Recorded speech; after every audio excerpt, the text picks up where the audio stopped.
오케이. 네. 부동산 공부 열심히 하고 계시죠? 네.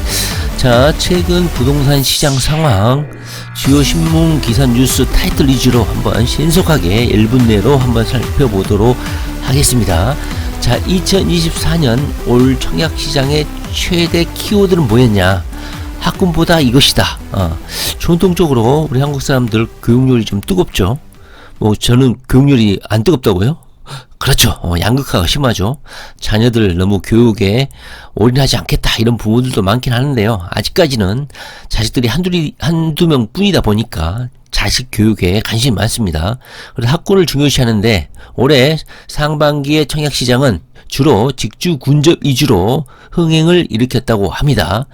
여기 보시면요, 20대에서 34세, 주로 근로자들이죠. 직장인들 같은 경우는 압도적으로 직주 군접성을 중심 기준으로 아파트를 선택한다, 청약을 한다, 이런 현상이 뚜렷했다, 이런 평가가 있습니다.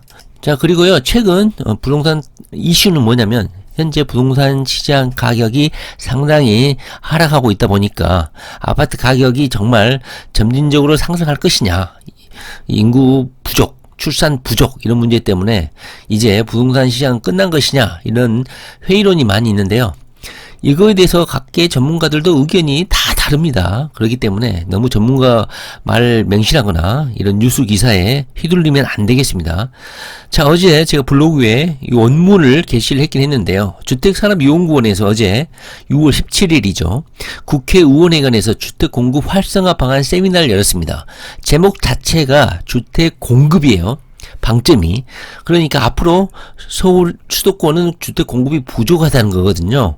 근데 서울에서 주택 인허가 건수가 엄청나게 50% 이상 줄었다는 거 이미 1년 전, 2년 전부터 예고가 돼 있었죠. 그래서 향후 2년, 3년 후에는 서울 폭등 장세가 연출될 것이다. 제가 여러 번, 저도 그렇고 뭐 이미 예고를 했었습니다. 근데 지금 현재 부동산 시장이 침체해 있기 때문에 이걸 안 믿죠. 그래서 이 주사년에서 내년에 서울 부동산 가격이 적어도 1% 가까이 오를 것이다, 이렇게 전망을 하고 있습니다. 자, 보시면 1.8%에서 0.9% 오를 것이다. 현재는 뭐 1.8% 하락 중이지만 내년은 오를 것이다, 이렇게 예측을 하고 있습니다. 이 원문은요, 블로그 한번 참고해 보시기 바랍니다. 엄청나게 뭐 몇십 페이지 되는데 분석을 엄청나게 세밀하게 하는데, 제가 결론에서도 말했지만 이렇게 세밀하게 분석한다고 해서 맞출 수 있는 것도 아니거든요. 뭐 같은 말입니다. 공급 확대냐 수요 관리냐, 부동산 업계가 갑론을박이다. 자기들도 몰라요. 오를지 떨어질지. 특히나 오피스텔 생활 숙박시설 비주택 같은 경우는 엄청나게 지금 현재 가격이 하락이 돼 있고 엄청난 고통 속에 있죠. 그러다 보니까 공급 자체를 안 하고 있어요. 그래서 엄청난 공급 감소 쇼크가 있을 것이다. 근데 우리는 뭐 아파트에만 투자를 하니까 아파트 가격만 두고 봤을 때도 서울 같은 경우는 인허가 건수가 너무 적어요. 그래서 내년은 어떻게 될지 모른다. 가격이 오를 가능성이 상당히 크다. 그리고 금리까지 인하되면 여기에 뭐 불을 댕기지 않을까 하는 생각이 듭니다. 그러나 현재까지 지방 같은 경우는요, 서울 수도권과 다르게 침체가 내년까지 가지 않을까 하는 생각이 좀 듭니다. 자, 같은 연장선상에서 말이죠. 저출생이 재건축도 흔든다. 입주자들 학교 설립 취소에 반발하고 있다. 둔촌주공이 뭐 만세대가 넘는 단지잖아요. 거기에 들어서는 단지 내 학교가 취소가 됐다는 소리 들으셨죠? 거기에 입주하는 많은 입주민들이 엄청난 반발을 하죠. 대한민국의 최대 가구 수를 자랑하는 둔촌주공도 단지 내 학교를 인가를 취소를 했다는 겁니다. 이게 참 엄청난, 저는 정말 쇼킹한 소식이었다고 생각합니다. 처음 그걸 인허가를 받고 그걸 감안하고 아파트 단지를 지었는데 중간에 교육청에서 이걸 취소한다는 게 상당히 좀 충격적인 일인데요. 이것처럼 앞으로 인구가 줄고 학령 인구가 준다는 이유로 학교를 많이 안 짓게 될 가능성이 상당히 큽니다. 저출생의 학교 신설이 불발된 서울 재건축 재개발 현장, 대표적인 둔촌주공, 서초구 방배 5구역, 송파구 잠실주공 5단지, 가련 1구역, 응암 2구역, 정말 많네요. 자, 이 아파트 단지들은요, 정말 대표적인 해당 지역 내에서 대규모 단지거든요. 학교를 신설한다는 뜻은 이 아파트 단지가 대규모 단지라는 뜻이거든요. 그런데도 불구하고 학교가 해지됐다. 이거는 정말 제가 보기에는 상당히 중요하게 다뤄야 될 소식입니다. 따라서 앞으로 새로 생길 신규 아파트, 새 아파트 같은 경우 학교가 있냐 없냐에 따라서 아파트 몸 가치가 상당히 중요한 평가 요소가 되지 않을까 싶습니다. 구주택, 기존 아파트 같은 경우도 단지 내에 초등학교가 있냐 없냐 이거에 따라서 엄청나게 몸값 차이가 나지 않을까 하는 생각이 듭니다. 대한민국의 대표적인 이런 재건축 아파트, 새 아파트들도 학교를 유치를 못했다는 거거든요. 상당히 이거 중요하게 다뤄야 될 아파트 평가 요소입니다. 자, 그리고 민주당발 종부세 폐지 확정, 폐지 의견, 이것이 민주당 쪽에서 당대표, 원내대표죠. 원내대표가 의견을 제시하면서 국민의힘 같은 경우는 처음부터 종부세를 재산세에 편입시켜야 된다 하면서 종부세를 일단 인하를 했었죠. 작년 같은 경우. 저 같은 경우도 몇백만 원이 줄어가지고 너무너무 윤석열 정부에 감사를 하는데 말이죠. 반면에, 지방자치단체 입장에서는 종부세, 교부세라고 하죠. 종부세는 국세입니다. 저도 지방세인 줄 알았는데 제가 세금을 내다 보니까 국세더라고요. 그 국세 중에 일부를 지방세로 교부를 하나 보더라고요. 그래서 국세로 받아서 이 종합부동산세 일부를 이렇게 지방에 배부를 하는데, 만약에 종부세를 폐지하게 되면 이렇게 재정 자립도가 부실한 지방자치는 정말 세수 타격을 받게 된다. 어렵게 된다. 이런 부분이죠. 그럼에도 불구하고 더불어민주당을 비롯해서 국민의힘이 이 종부세에 대해서 폐지하는 입장이 있기 때문에 올해 2024년 정기국회 때 종부세가 폐지될 가능성이 없지 않아 있습니다. 그럼에도 불구하고 우리 이재명 같은 경우는 말이죠, 부자 감세 이렇게 하면서 상당히 부정적인 입장이거든요.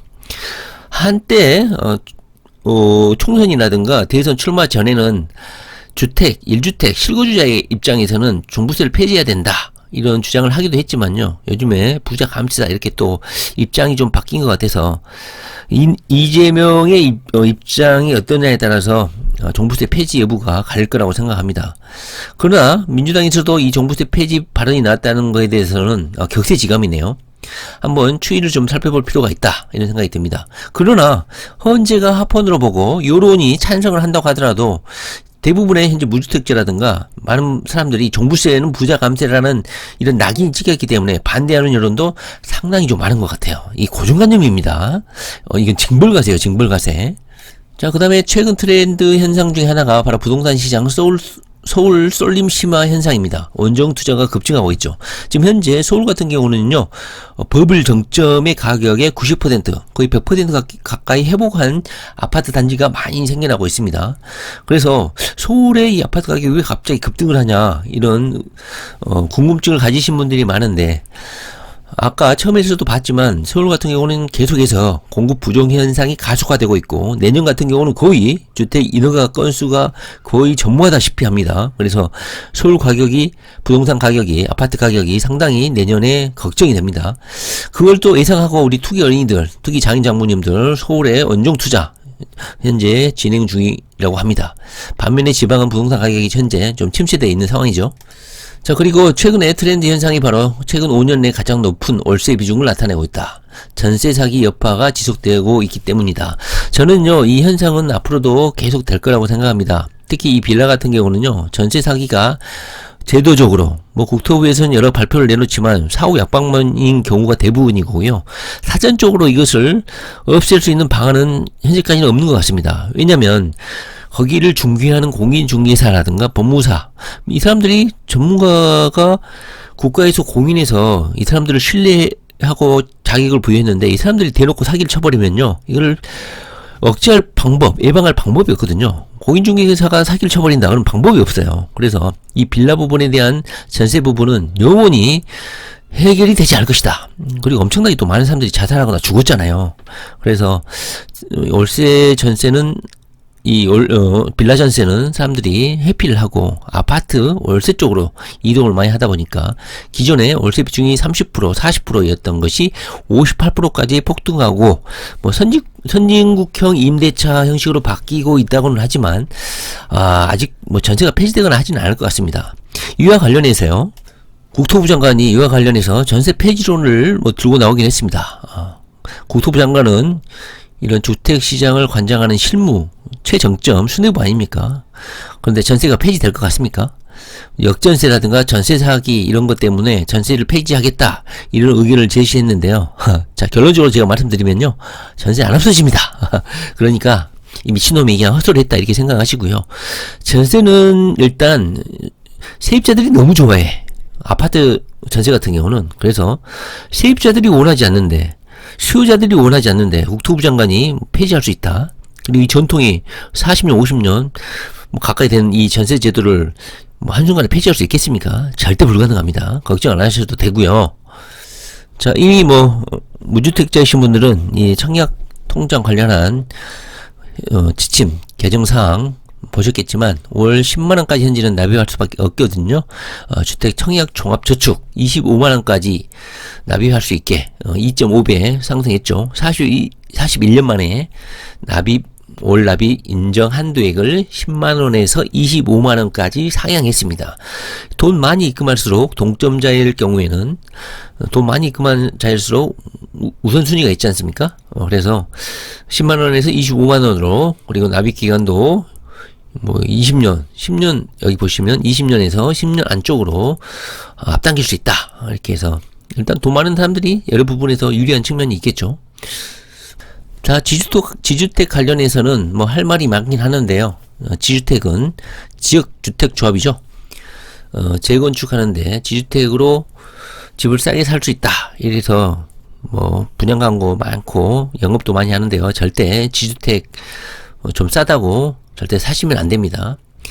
성공률이 10%도 안 된다고 하지 않습니까? 대부분은 사기당하고 뜯기고 돈도 못 돌려받고 해서 소송 사례도 있긴 하지만 돈도 결국 못 돌려받습니다. 지역주택조합 절대 하는 거 아닙니다. 원수에게나 고원하는 게 지역주택조합입니다. 자, 이 부분은 제가 블로그에 여러 글을 한번 포스팅 한 적이 있으니까 한번 보도록 하고 다음에도 한번 보도록 하겠습니다. 자, 그리고요, GTX-A 지금 올해 안으로 전 노선 개통한다 현재 이런 예상인데요. GTX-A 구성역 같은 경우 이번 달 말 6월 말에 개통이 예정되어 있다고 합니다. 자, 구성역 주변 개발 또 도시개발 사업이 예정되어 있지 않습니까? 이 부분은 제가 따로 용인 우리 시민들 조상복 많이 타고난 우리 용인 시민들 찬양하면서 구성역 주변에 도시개발 계획도 한번 공부한 적이 있는데요. 6월 말에 개통을 한다고 합니다. 올해 안으로 GTX-A 전 구간 개통을 할 것 같은데요. 지금 투자하는 게 옳으냐? 한참 늦었죠. 아마 정점에서 사게 될 가능성이 큽니다. 물론 오르긴 오르겠죠. 그러나 투자 가치로서는 적당하지 않다, 이런 생각이 좀 듭니다. 자, 오늘은요, 최근 부동산 시장 상황, 이슈가 무엇인지 한번 간단히 한번 살펴봤습니다. 자, 부동산 시장이 현재 전국적으로는 약간 침체되어 있고 서울 부동산 시장은 약간 좀 타오르는 분위기인데요. 올라탈 것인지 말 것인지, 이게 가짜 뉴스인지 아닌지, 현재 수도권 서울 시장은 살아나고 있는 것은 명확한 것 같습니다. 일단 9월 달에 금리 인하가 예정되어 있기 때문에 사전에 진입한 수요자들이 많지 않는가 하는 생각도 좀 드네요. 먼저 발을 뗀 사람들이죠. 똑똑한 사람들이죠. 네, 부동산 공부 열심히 하시기 바랍니다. 렛츠고 베이비.